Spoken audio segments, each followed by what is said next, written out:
चलिए आज बात करते हैं भारत के एक ऐसे माने हुए मंदिर की।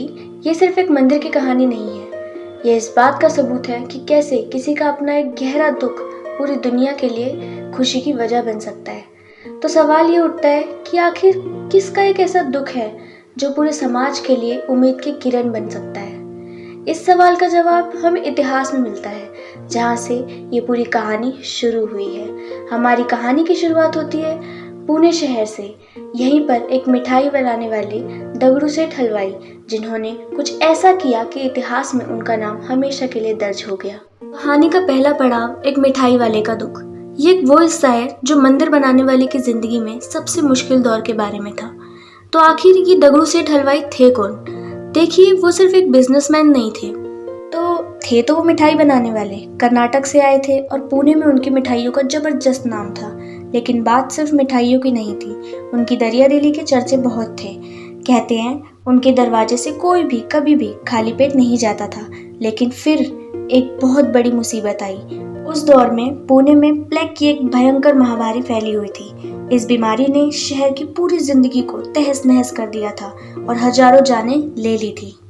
और इसी खतरनाक प्लेग ने दगड़ू सेठ हलवाई से उनका इकलौता बेटा छीन लिया। सोचिए ये कितना बड़ा सदमा रहा होगा। उनका दिल पूरी तरह टूट गया। कारोबार, मिठाइयाँ, सब कुछ बेमतलब लगने लगे थे। और बस यहीं से कहानी ने एक बहुत बड़ा मोड़ लिया। ये वो पल था जब एक दुख भक्ति में बदलने लगा। अपने दुख में डूबे दगड़ू सेठ अपने गुरु के पास गए और उन्होंने अपने गुरु से पूछा। तब उनके गुरु ने बस एक ही बात कही। उन्होंने कहा, तुम्हारे दुख सिर्फ एक ही ताकत दूर कर सकती है और वो है गणपति बाप्पा। बस यही वो बात थी जिसने सब कुछ बदल दिया। यह सलाह मानकर दगड़ू सेठ ने गणपति जी की मूर्ति बनवाने का फैसला लिया।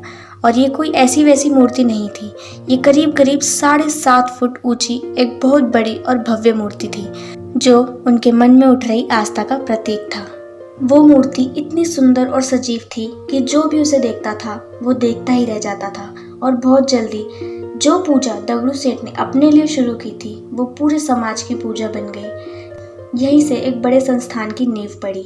अब देखते हैं कि कैसे एक इंसान की आस्था पूरे देश के लिए एक बहुत बड़े आंदोलन की वजह बन गई। यहीं पर इतिहास में एक और दिलचस्प मोड़ आता है। दगड़ू सेठ की भक्ति को देखकर एक महान स्वतंत्रता सेनानी लोकमान्य तिलक को एक आइडिया आया।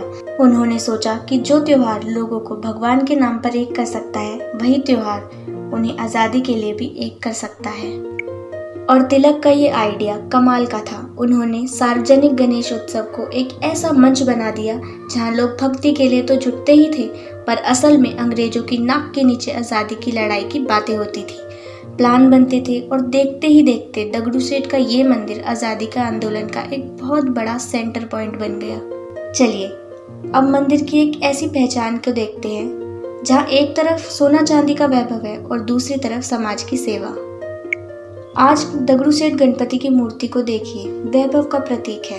करोड़ों के सोने के गहने, हीरो से जड़े मुकुट, चांदी के श्रृंगार, चांदी के सिंहासन। लेकिन ये सब सिर्फ दिखावा नहीं है, ये उन लाखों भक्तों की अटूट श्रद्धा की निशानी है जो भी यहाँ आते हैं। और इस मंदिर की सबसे खास बात यह है कि जो भी यहाँ चढ़ावा आता है वो वापस समाज की सेवा में ही लग जाता है। मंदिर का ट्रस्ट इस पैसे से अस्पताल चलाते हैं, मेडिकल कैंप लगाते हैं और ज़रूरतमंदों के लिए स्कूल चलाते हैं। और ये कितनी बड़ी बात है ना, कि दगड़ू सेठ जी का जो व्यक्तिगत दुख था वो आज एक स्थायी विरासत बन गया है। उन्होंने अपने बेटे को एक बीमारी में खोया था और इसी अनुभव ने समाज के स्वास्थ्य और शिक्षा के लिए एक ऐसी मजबूत नींव रखी है जो आज भी कायम है। आज ये विरासत और भी बड़ी हो गई है और इसकी गूंज दुनिया भर में सुनाई देती है।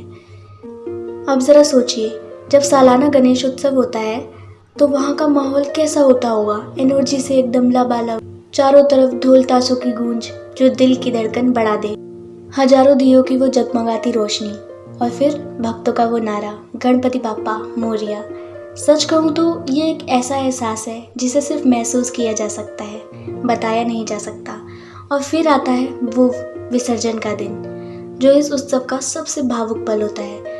लाखों लोग मानो एक समंदर हो सड़कों पर उतर आते हैं। रोते गाते नाचते हुए अपने प्यारे बप्पा को विदा करते हैं और इस वादे के साथ कि वह अगले बरस फिर आएंगे। और आज के ज़माने में दगड़ू सेठ गणपति की ये विरासत किसी एक शहर तक सीमित नहीं है। टेक्नोलॉजी की वजह से दुनिया भर के भक्त लाइव स्ट्रीमिंग से आरती देख सकते हैं, ऑनलाइन दर्शन कर सकते हैं और डिजिटल तरीके से दान भी कर सकते हैं। मतलब चाहे कोई कहीं भी हो, चाहे पूना में हो या न्यूयॉर्क में, बप्पा से ज़्यादा दूर रह ही नहीं सकता। तो कुल मिलाकर ये एक ऐसा सफ़र है जो एक इंसान के टूटे हुए दिल से शुरू हुआ था और आज उन्हीं सेवा और एकता का एक ग्लोबल सिंबल बन चुका है। भक्तों के बीच एक बात बहुत मशहूर है जो इस मंदिर का एहसास को पूरी तरह से बनाए रखती है और साथ ही साथ बयां करती है। वो कहते हैं कि बप्पा के दर्शन से कोई खाली हाथ नहीं लौटा। यहाँ आकर दर्शन करके ही मन को जो एक अलग सी शांति और हिम्मत मिलती है। Thank you.